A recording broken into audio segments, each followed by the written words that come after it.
Sangdaang taon na ang mortar pero ngayon lang ito natutong umiwas. Magandang araw mga kababayan. Ito ang makabagong mandirigmang Pilipino. Isipin ninyo ito, isang grupo ng kaaway na nagtatago sa ilalim ng triple canopy na gubat. 3 patong ng puno, mga dahon na kasing kapal ng bubong ng simbahan. Hindi maabot ng eroplano, babangga pa sa bundok. Masyadong malayo para sa rifle ng impanterya. At ang 16 na bala ay naliligaw sa mga sanga. At kung magpaputok ka ng howitzer, masusunog mo ang 3 karatig na barangay kasama ang paaralan, kasama ang palengke. Anong gagawin ng sundalong Pilipino? May sasagot, manalangin. May sasabihing, bawal, may mga sibilyan. Ngunit ang isang grupo, ang ating mga artilyerya, ay may bagong sagot. Isang 81mm na mortar shell. Pero hindi basta shell. Galing ito sa computer, hindi sa hula. Shell na kayang kalkulahin ang hangin, umiwas sa mga dahon at lumapag sa bubong ng kaaway parang multo ngayong araw. Ngayong araw, malalaman natin kung paano magiging bagong sniper ng gubat at matalik na kaibigan ng impanterya ang precision mortar systems. Sa nakalipas na 50 years ng ating contra-insurgency at pakikinigma sa gubat, ang artilyerya ay umasa sa iisang bagay. Try and error. Tatawag ang impanterya ng target grid. 20 degrees hilaga, distansya mga 2 kanto. Pagkatapos, sasabihin ng opisyal, fire for effect. Ngunit sa mga gubat ng Lanao o Sulu, ang mismong puno ay kalaban ng mortar dahil sa canopy burst. Tatama ang projectile sa sanga at sasabog ng maaga. Ang resulta, ang shrapnel ay nahaharang ng kahoy, ligtas ang kaaway sa ibaba. Ang shell mo ay nagiging mamahaling paputok na lang. At isa pa, minimum safe distance. Kung ang tropa mo ay malapit sa kaaway, sabihin nating 100 metro lang, hindi ka pwedeng gumamit ng mortar dahil tatamaan mo ang sarili mong kasama. Paano mo tatamaan ang target na 50 metro lang mula sa sarili mong forward base? Hindi kaya ng tradisyonal na mortar. Kailangan mo ng bagong utak. Isipin ninyo ang lumong mortar. Parang tirador. Angle, aim, tansya, putok, dasal na tumama. Ang bagong sistema ay parang GPS plus weather forecast plus board exam calculator. Ito ang Digital Fire Control Computer, isang maliit na kahon na kayang dalhin ng 2 tao. Ang gagawin ng sundalo, i-input lang ang 3 bagay. Coordinates ng kaaway mula sa drone o sa nagmamasid sa puno. Altitude at temperatura ng paligid dahil ang hangin ay kaibigan ng bala. At uri ng munisyon, high explosive, smoke o illumination, depende kung gusto mong sumabog o liwanagan lang sila. Maghintay ng 3 segundo, sasabihin ng computer, sandali lang buddy, ang hangin ay 15 kilometro bawat oras mula sa silangan. Dahil makapal ang mga puno, kailangan mo ng super elevation na 10 degrees. Gamitin ang propelling charge number 3 at uminom ng tubig. Mainit sa gubat. Ito ang tinatawag na precision angle of fire. Hindi na ito simpleng parabola. Ang shell ay lilipad ng paarko pero sa dulo ay babagsak ng halos patayo, parang kidlat mula sa langit. Hindi na pahalang ang dating. Bumubuhos itong parang martilyo ng Diyos. Ang karaniwang 81mm mortar ay may range na 4 hanggang 5 kilometro. Pero sa gubat, may 2 sitwasyon lamang. Malapitan na labanan o sobrang layo kailangan mong tumawid ng 3 bundok. Ipasok ang extended range tube, ito ay 30% na mas mahaba kaysa sa karaniwan. Bakit? Maaring itulak ng propellant ang shell ng mas mahaba bago ito lumabas. Parang busog na nakaunat ng matagal bago bitawan. Ang resulta? 7.2 kilometers na maximum range. Ibig sabihin, kayang suportahan ng isang mortar team ang reconnaissance patrol sa kabilang panig ng bundok. Hindi na kailangang magbuhat ng 20 kilo na mortar hanggang sa linya ng putukan. Mananatili ka sa likuran, ligtas, habang ang shell mo ang lumalaban. At para sa operasyon sa West Philippine Sea o sa loob ng Mindanao, ibig sabihin nito ay stand-off capability. Pwede kang pumutok nang hindi maaabot ng machine gun ng kaaway. Pwede kang pumutok nang hindi ka nila nakikita. Pwede kang pumutok habang humihigop ng kape. May karaniwang maling makahabala. Ang precision ay nangangahulog ang iisa lang ang tatamaan. Sa pakikidigma sa gubat, ang precision ay nangangahulugang kakayahang limitahan ang collateral damage habang pinapalaki ang lethality. Ipaliwanag natin ng ganito. Sa tradisyonal na mortar, kailangan mo ng 20 rounds para siguradong tatama ang kaaway.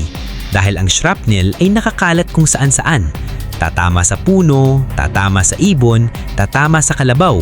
Pero ang kaaway ay kamot-ulo lang. Maligayang pagdating sa kinabukasan ng artilyerya sa larangan. Ito ang precision mortar system, kung saan ang digital accuracy ay nakakasalubong ang nakakapangwasak na firepower. Natatanggap agad ng mortar team ang coordinates, naghahanda para sa isang komplikadong 3-round mission na muling tutukoy sa rules of engagement. Una, ang MRSI capability, multiple rounds simultaneous impact. Pumuputok ang mortar ng unang shell sa matarik at mataas na trajectory. Ang round na ito ay mananatili sa ere ng 20 segundo. Binibigyang oras ang sistema para ayusin ang mga susunod na putok. Makalipas ang ilang segundo, ang ikalawang round ay pinaputok sa katamtamang anggulo. 10 segundo lamang ang lipad para makarating sa parehong destinasyon. Sa wakas, ang ikatlong round ay inilunsad sa mababa at direktang trajectory. 5 segundo lamang ang flight time. Sa pamamagitan ng pagkalkula ng tumpak na anggulo at bilis, ang tatlong shell ay nagtatagpo sa himpapawid, sa bayang bumababa patungo sa target. Sa paningin ng kaaway, walang babala. Isang mortar, 3 rounds, at isang napakalaking sabayang pagsabog sa pagtama. Ngulit, paano ang mga target na nakatago ng malalim sa ilalim ng canopy? Dito pumapasok ang advanced proximity fuse at ang radar chip nito. Ang karaniwang shell ay sasabog sa mga dahon, pero ang smart round na ito ay hindi pinapansin ng mga dahon. Sinasagap ng radar chip ang lupa sa ibaba na nagtitrigger ng pagsabog ng eksaktong 5 metro sa itaas ng sahig ng gubat. Lumilikha ito ng vertical shearing effect, isang bagyo ng bakal na pumapatay sa lahat ng nakatago sa ilalim ng mga puno. Ang ganitong antas ng lethality ay nakadepende sa maayos na ugnayan between sa infantry scout at ng artillery team.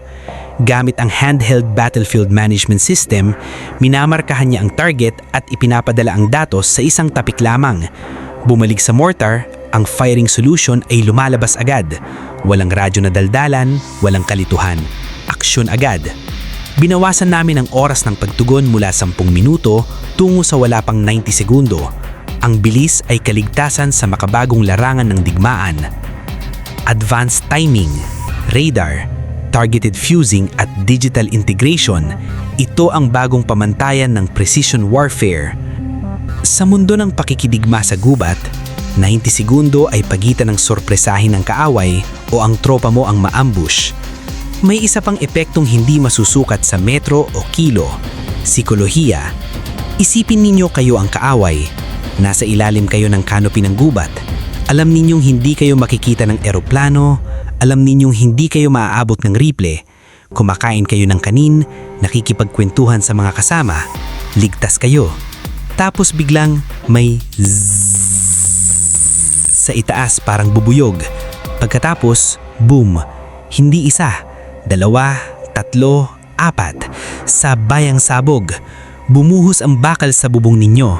Walang babala, walang sipla. Ano ang gagawin ninyo? Tatakbo. Saan? Wala, dahil ang susunod na shell ay susunod sa inyo. Ang persistent mortar ay hindi lang pumapatay. Pinapatay nito ang moral. Itinuturo nito sa kaaway na walang ligtas na lugar. Kahit sa ilalim ng pinakamakapal na puno, nasa abot ka pa rin. Hindi na tayo ang Philippine Army ng 90 segundos. Hindi na tayo ang wait and see o come what may. Hindi na tayo ang tumatanggap ng luma at itinapong kagamitan mula sa ibang bansa.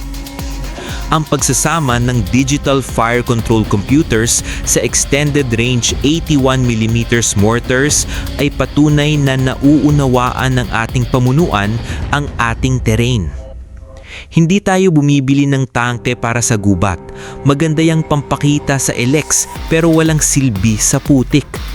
Hindi tayo bumibili ng malalaking eroplanong walang runway na mapaglapagan. Bumibili tayo ng mga sistemang gumagalang sa kalikasan pero walang awa sa kaaway. Bumibili tayo ng mga sistemang kayang protektahan ng sibilyan habang sinisira ang banta.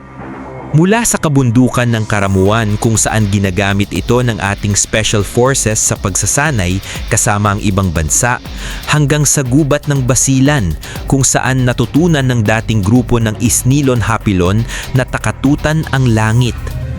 Bawat 81mm shell na lumilipad ngayon ay may dalang computer, may dalang komputasyon at may dalang surgical precision.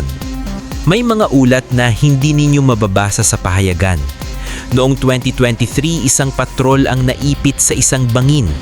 3 machine gun ang pumuputok mula sa itaas. Hindi sila makaatras, hindi sila makaakyat. Tumawag sila sa mortar team. Sabi ng scout, ang target ay 80 meters sa itaas namin. Danger close. Kaya mo? Sumagot ang mortar team. Panoorin ninyo ang ulan. 5 rounds. Lumipad ang shells, kumabig sa likod ng bundok at bumagsak ng patayo ng eksaktong 50 meters mula sa posisyon ng tropa. Walang Pilipinong tinamaan, 3 machine gun ang tumahimik. Iyan ang precision. Tanungin natin ang ating sarili, anong uri ng depensa ang gusto natin? Pabarang putok na pumapatay ng inosente, sumusunog ng paaralan at ginagamit ng kaaway para sa propaganda? O isang sniper na nagproprotekta sa mga tao, tinatamaan ang tamang target, inililigtas ang mali? Ang sagot ay nasa bagong mortar system na ito. Hindi ito mamahaling laruan. Ito ay pamumuhunan sa buhay ng bawat sundalo at bawat sibilyan. Dahil sa gubat ng Pilipinas, hindi na sapat ang purong lakas para sa tagumpay. Hindi lang baril, hindi lang dasal. Ang tagumpay ay ang tama sa tamang oras, sa tamang lugar, mismo sa ulo ng kaaway at walang ni isang sibilyang nasaktan. Ito ang Precision Mortar Systems, ang bagong sniper ng gubat. Ingat sa susunod na video at suportahan ang modernisasyon ng ating armadong puwersa. Hindi para sa digmaan, para sa kapayapaan. Laban Pilipinas!